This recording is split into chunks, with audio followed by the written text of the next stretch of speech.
Hello, I'm Nathan Leahy, and welcome to the first episode of Next Week in Gaming for 2016. So for the last 4 weeks, and probably for the next 4 weeks, there have been a ton of deals and sales and the whole works. And it's not just games, there's been sofas, TVs, the whole works on everything, on TV adverts to My Little Pony. It's just too much for me. And to be brutally honest, I haven't bought anything at all. I mean, I bought Christmas presents, but I just didn't buy anything during the Steam sale. Don't think I bought anything on Steam in a few months, just haven't had time. And nothing's really punched me in the face and said, hey, you need to buy me. So yeah, there's not really a lot going on, but there have been a couple of nice little deals going on in the background that not many people might have known. Now, Square Enix have had a couple of Humble Bundles. I think they've had 2 so far, and now they're having a 3rd. So we can go ahead and take a look at those. So the first tier of this bundle has The Last Remnant, Life is Strange Episode 1. We did do a review of 1 to 3, I believe, when it came out, and it's now finished. And you can also get Tomb Raider 1 to 3 and Murdered Soul Suspect, which did not do too great when it released. And the second tier comes with Gyromancer, which is just Bejeweled, Yosemite, Just Cause Collection, not including Just Cause 3. Front Mission Evolved is an okay title. It's not too bad. It's relatively old. Just generic average game. And Final Fantasy 15 Realm Reborn. Now the third tier also comes with Lara Croft, the Temple of Osiris, which is the isometric version of Tomb Raider. Also comes with the 2015 version of Tomb Raider.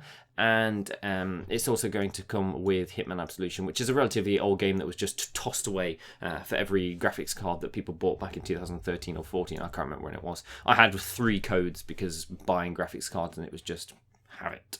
It also comes with a 20% off coupon for Just Cause 3 as well. So in the event you haven't bought that, which you should because it's a great game, it's a reasonably decent Humble Bundle. And if you're feeling a little bit left out from all of these sales and you haven't bought anything like me, why not? There's some decent games. And if you want to catch up with Tomb Raider, some of the original titles, then may as well jump on it. So our first release for next week, and there aren't that many because the first 2 weeks of January is just really light on the ground with releases, but there are a couple of really good ones. And the first one is on Tuesday the 5th of January. It's by a chap called S. Huben, and this is a game called Contract. Now, for those of you that have briefly seen the screenshots or the gameplay videos, you can only see it on Steam or a couple of random little indie websites. It's very much similar to games like Gunpoint and Ronin, only with less focus on the crazy jumping stuff and more focus on just, smooth, sleek assassination. So it's sort of like a cross between Hitman and Gunpoint. And I'm a big fan of Tom Francis style games, just those side-scroller, puzzle shooter, whatever the hell you want to call them. They're just fun. And this one looks very, very cleanly developed. It looks pretty damn good. And the whole focus is on you playing an assassin. And you can basically upgrade your gear and your weapons ad hoc in the middle of the level. It all looks very smooth, fresh, simply done. And you'll make your way through killing various guards, getting past doors by hacking them. Very similar, again, to Gunpoint and Ronin. And completing your main objective and assassinating your prime target. It's quite a simplistic looking game. It's stretched off across 20 or so levels, and it's got some loose backstory about the main character's brother, the guy you play.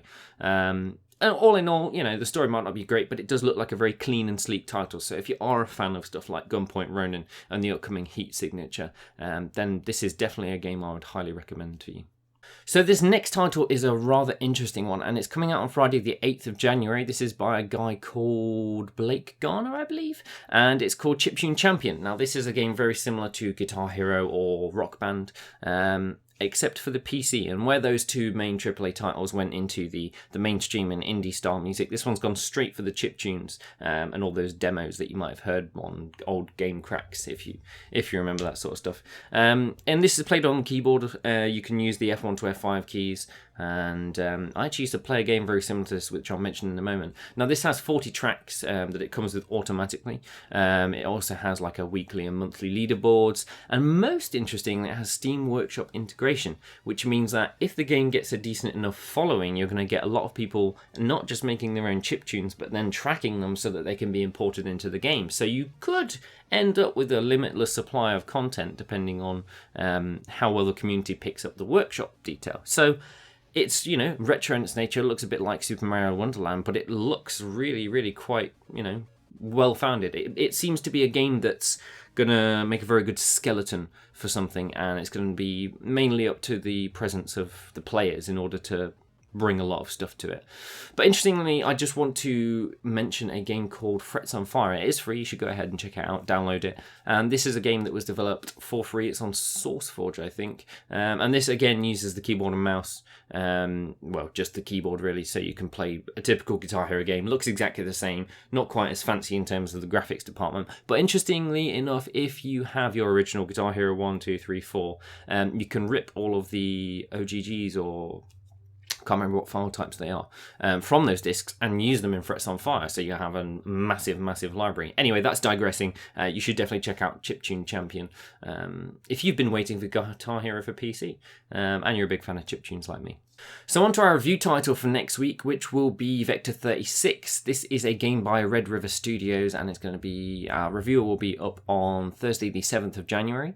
It'll be more of an impressions actually, because it is an early access game, although it is releasing soon. So this is a physics-based racer, and the main question is, oh, is this another pod racer? And no, it's not. I do have pod racer over there on my bookshelf thing, original PC disc, and it's nothing like it. It might look similar, but it is very physicsy, very deep, tons of customization, pretty hard to get into, to be fair, and way prettier. And it has nothing to do with Star Wars Universe either, but it is quite a difficult game to get into. I've been struggling a bit. There's a lot of UI management stuff while you're racing, and the keyboard and mouse controls are a little bit hooky. It's just quite a challenging game, and you have never felt so glad to come first in your entire life. I've been playing it on and off for the last couple of evenings, and it's pretty difficult to get into, but once you do get into it, it's pretty good. It's just there's a big hump at the very beginning, and once you get over that, it becomes a little bit more fun.